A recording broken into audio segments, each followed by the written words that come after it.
আকাশবাণী খবর পড়ছি প্রবাল বন্দ্যোপাধ্যায়। এখনকার বিশেষ বিশেষ খবর। বিজেপির কেন্দ্রীয় নির্বাচন কমিটি বিহারে আসন্ন বিধানসভা নির্বাচনের জন্য এনডিএ জোটের আসন রফা চূড়ান্ত করেছে।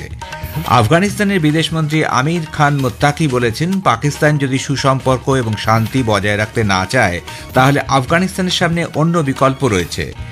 গাজায় দীর্ঘ 2 বছরের যুদ্ধের অবসানের লক্ষ্যে চুক্তি চূড়ান্ত করতে আজ মিশরের শার্ম এল শেখে আন্তর্জাতিক শান্তি শীর্ষ সম্মেলন অনুষ্ঠিত হবে। কেন্দ্রীয় স্বরাষ্ট্রমন্ত্রী অমিত শাহ একদিনের সফরে আজ রাজস্থানে জয়পুর যাবেন। বিশাখাপত্তনমে মহিলাদের একদিনের ক্রিকেট বিশ্বকাপের ম্যাচে ভারত অস্ট্রেলিয়ার কাছে 3 উইকেটে পরাজিত হয়েছে। আসছে বিস্তারিত সংবাদে। ভারতীয় জনতা পার্টির কেন্দ্রীয় নির্বাচন কমিটি বৈঠক গত রাতে নতুন দিল্লিতে দলীয় সদর দপ্তরে অনুষ্ঠিত হয়। প্রধানমন্ত্রী নরেন্দ্র মোদী, কেন্দ্রীয় স্বরাষ্ট্রমন্ত্রী অমিত শাহ, প্রতিরক্ষামন্ত্রী রাজনাথ সিং, বিজেপির সভাপতি জেপি নাড্ডা সহ অন্য বরিষ্ঠ নেতৃবৃন্দ এই বৈঠকে যোগ দেন।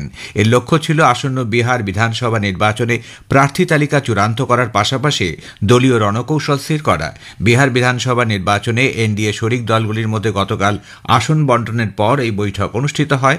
সমঝোতা অনুসারে বিজেপি, জনতা দল ইউনাইটেড, জেডিইউ প্রত্যেকেই 101টি আসনে, অন্যদিকে লোক জনশক্তি পার্টি রামবিলাস 29টি আসনের প্রতিদ্বন্দ্বিতা করবে। রাষ্ট্রীয় লোক মোর্চা ও হিন্দুস্তানি আওয়াম মোর্চার জন্য 6টি আসন বণ্টন করা হয়েছে। এদিকে এনডিএ বিরোধী ইন্ডি জোটের বিরুদ্ধে শক্ত চ্যালেঞ্জের মুখোমুখি হচ্ছে। এই জোটে রয়েছে তেজস্বী যাদবের নেতৃত্বে রাষ্ট্রীয় জনতা দল, কংগ্রেস, সিপিআইএম এর লিবারেশন, সিপিআই, সিপিআইএম এবং মুকেশ সাহানির নেতৃত্বে বিকাশশীল ইনসান পার্টি। উল্লেখ্য, ইন্ডি জোট এখনও পর্যন্ত আসন রফা চূড়ান্ত করতে পারেনি। আসন বণ্টনের ব্যাপারে আরজেডি ও কংগ্রেস আলোচনা চালাচ্ছে। বিহার বিধানসভা নির্বাচন 2 দফায় আগামী 6 ও 11 নভেম্বর অনুষ্ঠিত হবে। ভোট গণনা 14 নভেম্বর। বরিষ্ঠ বিজেপি নেতা প্রধানমন্ত্রী নরেন্দ্র মোদী আগামী বুধবার বিহারে বুথ স্তরের দলীয় কর্মীদের সঙ্গে কথা বলবেন। সামাজিক মাধ্যমে এক পোস্টে শ্রী মোদী মেরা বুথ সবসে মজবুত কর্মসূচিতে যোগ দিতে এবং নিজেদের মতামত ভাগ করে নেওয়ার জন্য দলীয় কর্মীদের অনুরোধ করেছেন। নির্বাচিত বেশ কিছু কর্মীর মতামত নিয়ে তাদের সঙ্গে সরাসরি কথা বলবেন প্রধানমন্ত্রী। আফগানিস্তানের বিদেশমন্ত্রী আমির খান মুত্তাকি বলেছেন, পাকিস্তান যদি সুসম্পর্ক এবং শান্তি বজায় না রাখতে চায় তাহলে আফগানিস্তানের সামনে অন্য বিকল্প রয়েছে। চলতি পাক আফগান সংঘর্ষ বিষয় নিয়ে নতুন দিল্লিতে সাংবাদিকদের জানান, আফগানিস্তান সার্বভৌমত্ব রক্ষা করতে সব রকম উদ্যোগ নেবে। পাকিস্তানের প্রশাসনের একাংশ পরিস্থিতি আরও খারাপের চেষ্টা চালাচ্ছে। তবে পাকিস্তানের সাধারণ জনগণ আফগানিস্তানের সঙ্গে শান্তিপূর্ণ সম্পর্ক স্থাপনে আগ্রহী বলে তিনি উল্লেখ করেন। पाकिस्तान का आवाम और पाकिस्तान का जो सियासून है वो अफगानिस्तान के साथ अच्छा ताल्लुकात चाहता है। पाकिस्तानी आवाम और पाकिस्तानी सियासून के साथ हमारा कोई मुश्किल नहीं है। मुज़ाकरा और मुफाहिमा से सब के सब मुश्किलात हल करना चाहता है, और अगर और नहीं चाहता है तो फिर अफगानिस्तान के पास और रास्ते भी है। গাজায় দীর্ঘ 2 বছরের যুদ্ধের অবসানের লক্ষ্যে চুক্তি চূড়ান্ত করতে আজ মিশরের শার্ম এল শেখে আন্তর্জাতিক শান্তি শীর্ষ সম্মেলন অনুষ্ঠিত হবে। আমেরিকার প্রেসিডেন্ট ডোনাল্ড ট্রাম্প ও মিশরের president Abdul Fattah al Sisi এই বৈঠকে যৌথ সভাপতিত্ব করবেন। এই সম্মেলনে ব্রিটেনের প্রধানমন্ত্রী কিয়ার স্টারমার, রাষ্ট্রসংঘের মহাসচিব আন্তোনিও গুতেরেস সহ 20টিরও বেশি দেশের নেতৃবৃন্দের অংশ নেওয়ার কথা। মিশরের রাষ্ট্রপতির দপ্তর থেকে এক বিবৃতিতে বলা হয়েছে, এই শীর্ষ সম্মেলনের লক্ষ্য হল গাজায় যুদ্ধের অবসান ঘটানো, শান্তি প্রতিষ্ঠার পাশাপাশি পশ্চিম এশিয়ায় স্থিতিশীলতার বাতাবরণ তৈরি করা এবং আঞ্চলিক নিরাপত্তা ও স্থিতিশীলতার এক নতুন যুগের সূচনা ঘটানো।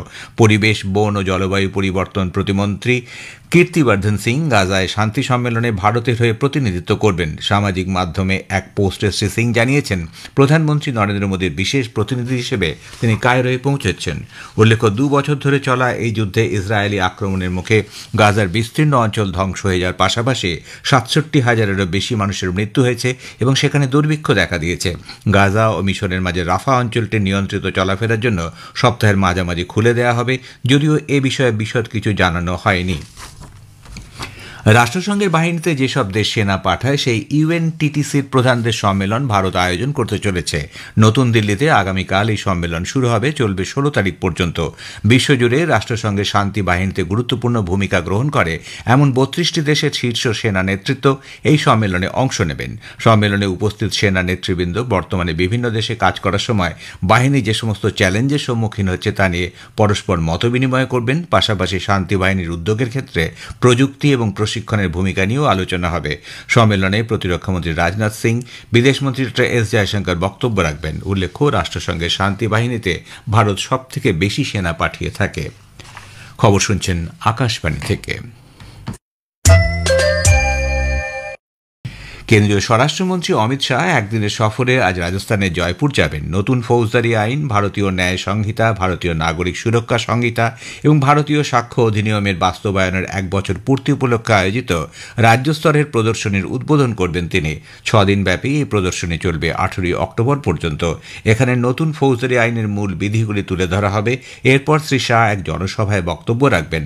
Rising Rajasthan global investment summit 2024-এর আওতায় স্বাক্ষরিত সমঝোতা স্মারকপত্র মৌয়ের আওতায় বিভিন্ন প্রকল্পের উদ্বোধন এবং ভিত্তিপ্রস্তর স্থাপন করবেন। এই উন্নয়নমূলক প্রকল্পের জন্য খরচ হয়েছে 9,300 কোটি টাকারও বেশি। ছাত্রছাত্রীর স্কুল ইউনিফর্ম প্রদানে 260 কোটি টাকা হস্তান্তর করবেন স্বরাষ্ট্রমন্ত্রী। কেন্দ্রীয় যুব বিষয়ক ও ক্রীড়ামন্ত্রী মনসুখ মান্ডভিয়া দেশকে মাদক মুক্ত করার উদ্যোগ গ্রহণের জন্য ইসকনের উদ্যোগের প্রশংসা করেছেন। নতুন দিল্লিতে ইসকন আয়োজিত উদ্গার যুব উৎসবে যোগ দেওয়ার পর সাংবাদিকদের সঙ্গে কথা বলার সময় তিনি বলেন, এই উদ্যোগের আওতায় 15,000-এরও বেশি যুবক মাদক মুক্ত হওয়ার শপথ নিয়েছে।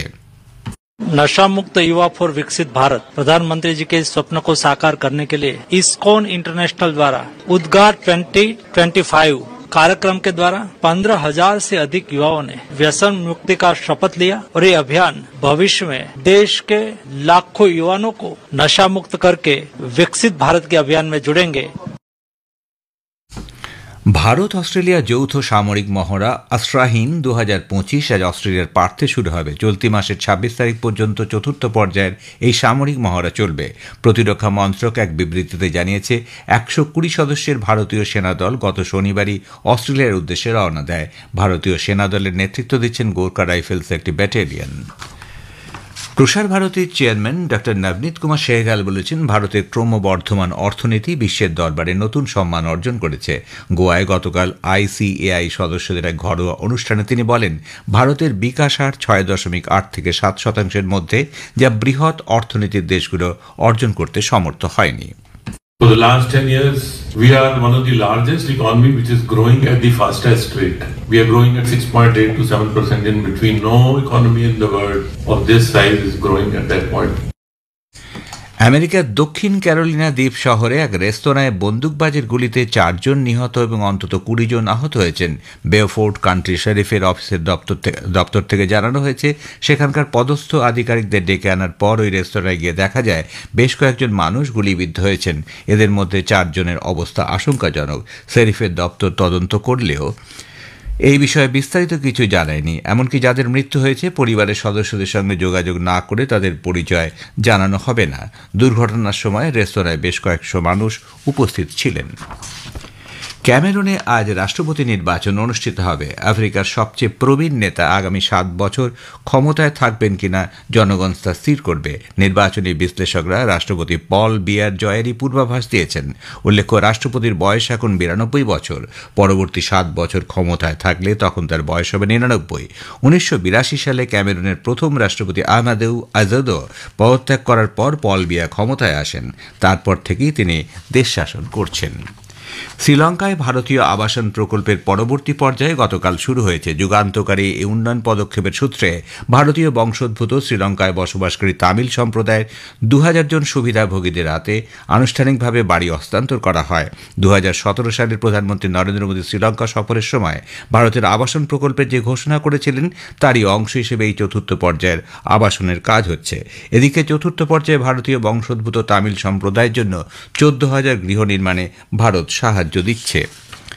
বিশাখাপত্তনমে ACA-DVCA ক্রিকেট স্টেডিয়ামে গতকাল মহিলাদের একদিনের ক্রিকেট বিশ্বকাপের ম্যাচে ভারত অস্ট্রেলিয়ার কাছে 3 উইকেটে পরাজিত হয়েছে। অস্ট্রেলিয়ার টসে জিতে ভারতকে ব্যাট করতে পাঠায়। ভারত 48 ওভার 5 বলে সবকটি উইকেট হারিয়ে 330 রান করে। জবাবে ব্যাট করতে নেমে অস্ট্রেলিয়া 7 উইকেট হারিয়ে 1 ওভার বাকি থাকতে লক্ষ্যে পৌঁছে যায়। ভারত আগামী রবিবার পরবর্তী ম্যাচে ইংল্যান্ডের মুখোমুখি হবে। শেষ করার আগে বিশেষ খবরের কিছু অংশ আবার পড়ছি। বিজেপির কেন্দ্রীয় নির্বাচন কমিটি বিহারে আসন্ন বিধানসভা নির্বাচনের জন্য এনডিএ জোটের আসন রফা চূড়ান্ত করেছে। আফগানিস্তানের বিদেশমন্ত্রী আমির খান মোত্তাকি বলেছেন, পাকিস্তান যদি সুসম্পর্ক এবং শান্তি বজায় রাখতে না চায় তাহলে আফগানিস্তানের সামনে অন্য বিকল্প রয়েছে। গাজায় দীর্ঘ 2 বছরের যুদ্ধের অবসানের লক্ষ্যে চুক্তি চূড়ান্ত করতে আজ মিশনের শারম এল শেখে আন্তর্জাতিক শান্তি শীর্ষ সম্মেলন অনুষ্ঠিত হবে। খবর শেষ হলো। এর পরের খবর শুনুন সকাল 7:25 মিনিটে।